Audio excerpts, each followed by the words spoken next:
Hello, it is time to do my favorite books of the year so far. I love these videos so much. I just like gushing about like really extraordinary books. I have 5 for you today. They're written on my hand so that I don't forget them. Babbel is one of the top language learning apps in the world. It's scientifically proven by researchers at Yale University, Michigan State University, and other major institutions to help you start speaking a new language in just 3 weeks. I've been working on my Spanish through Babbel because we have been to Puerto Rico a few times. We love it so much. I plan to go back and would love to visit Costa Rica and other places. And when we go and travel, we like to not focus so much on the touristy areas, but we like to go explore the wonders that the country has to offer outside of that as well, which means that it's helpful to know the language of the country that you're visiting. And personally, I love building connections wherever I go. I like meeting people, learning their stories, and getting to know them. It's a big part of travel for me, and learning the language is a big part of making that possible. And naturally, it's nice to know how to say me llamo es Murphy, but it's more helpful to be able to have a full-on conversation with someone and be able to actually get to know them and know their story. And with summer coming up, travel is coming closer for a lot of us, and with just 10 minutes a day, Babbel can help us meet our goals. Muchas gracias. Nosotros ya estamos en el jardín. Nosotros ya estamos en el jardín. ¿Y quién es ese niño? Él es mi hijo y ella es mi hija. Ah, ellos están en la misma clase que nuestro hijo. Qué pequeño es el mundo. Qué pequeño es el mundo. So use the link in my description to get 60% off of your subscription, and let me know what language you're planning on trying to learn through Babbel as well. Thank you, Babbel, for sponsoring this video, and thank you to you for checking them out. Back to the video. These are the 5 books that just stood out to me beyond 5 stars, books that I haven't stopped thinking about, books that have stuck with me, and I'm excited to shout at you about for a dedicated amount of time. Thank you for your permission. First one we're going to talk about is book 10 in the Dresden series, which I don't own because I've started reading digitally to save money. Book 10 in the Dresden series. So the Dresden series I've been reading for a while now, so you probably know a little bit about it, but I'll tell you. So this is urban fantasy following a wizard named Harry. He's a detective it's nothing like Harry Potter. He's a detective that investigates supernatural crime scenes. So when there is a death that is beyond what the police department can do, his friend Murphy, who works for the police department, calls him, and he comes in and investigates the crime according to his world and the rules that he's familiar with. And it kind of, in the beginning, the series, it feels very episodic, serialized, good. I enjoyed the first book quite a lot, but it wasn't anything extraordinary. But as the series progresses, it just continues to expand. The characters and their relationships continue to deepen. Still has its flaws, but so many things about this series that just continue to really hit me hard. Book 10 was one where the world just kind of blew up. Like things really, the scale started, I started realizing how much is to come yet. And certain character relationships and the dynamics between those relationships had been building, I think, since book 3, but it was in this book that it hit me so hard. Some of the moments of peril and of consequence and of humility that came through, especially at the end of this book, just struck me, and I haven't shaken. So I've read book 11 already, and I really enjoyed that as well. And book 12 is slotted for June and is supposedly something pretty great. So very excited to continue on with this series. I know I talked about it very vaguely, but it is book 10 in its series. Okay, next on the list, I have 2 for you by the same author. I almost limited myself to pick one, but as I was going through the books to pick my top 5, They just both need to be here. I can't find one of them though. So one of them is called A Letter from an Unknown Woman, which I just read in May. And then the other one is called Chess Story, which I'm going to have Corey put on the screen because I don't know where it is. Both of these books are short stories. They're both under 100 pages long, and they're both extraordinary. This is a new author to me.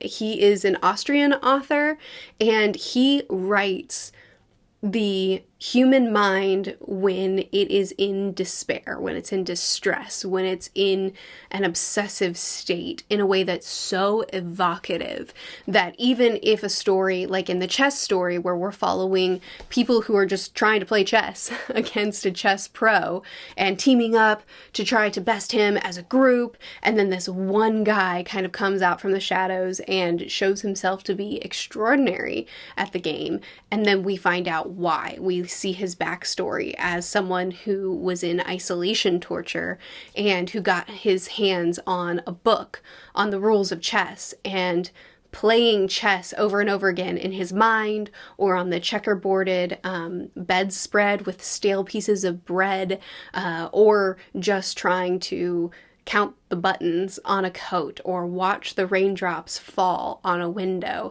The things that he fixated on were the things that kept him from completely snapping. And the way he wrote this fixation and how that kept him alive, essentially, and how that tied into the game of chess that they were playing, it was just, it seems like it should be boring, but it wasn't. It was so, it was stunning. It's stunning the way he takes these seemingly simple things and makes them so emotionally charged and feel so personal and intimate. Same with A Letter from an Unknown Woman. This follows a woman who has this great and desperate obsession with a man. From the moment she first laid eyes on him, all throughout the duration of her life, all she's done is fixate on him. How can I put myself in his way again so that we can have another encounter? I just want to make his life easier. How can I, now that I'm in this situation, shucks, I don't. Okay, I'm not gonna, even though it's so short, I'm not gonna say anything spoiler. If I'm in this situation that technically he's responsible for as well, how can I yield to him to make it as convenient and easy for him as possible? I don't want to put any pressure on him.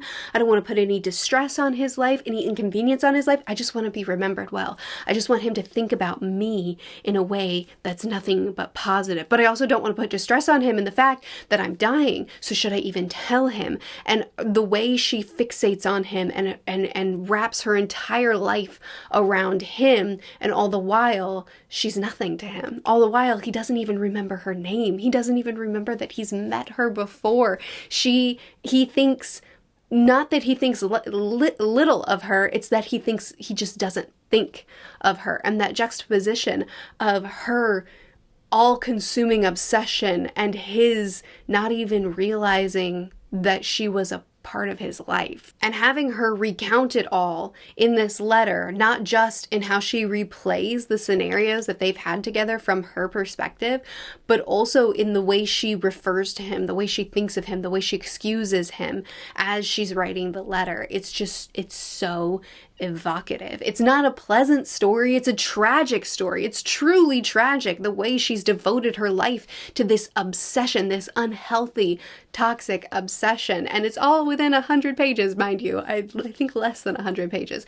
It's tragic, but again, it's just the way he writes these extreme human emotions that just, it pulls something out of me. It's not a pleasant story, I want to be clear. You're not going to leave feeling happy in either one of these, but the craft of being able to put this much into so few pages is extraordinary to me, and I'm gonna keep reading his stuff. Next is, House of Open Wounds. House of Open Wounds is the sequel to City of Last Chances, and while City of Last Chances was excellent, House of Open Wounds blew it out the water. Book 1 focused on an occupation, and Book 2 focuses on an experimental medical tent that is placed at the front lines of war, and this medical tent is referred to as Hell. our main character that we follow in this book is someone who carries over from book 1, I won't name, and he is meant to perform healings on the people that come into the medical tent, but his healings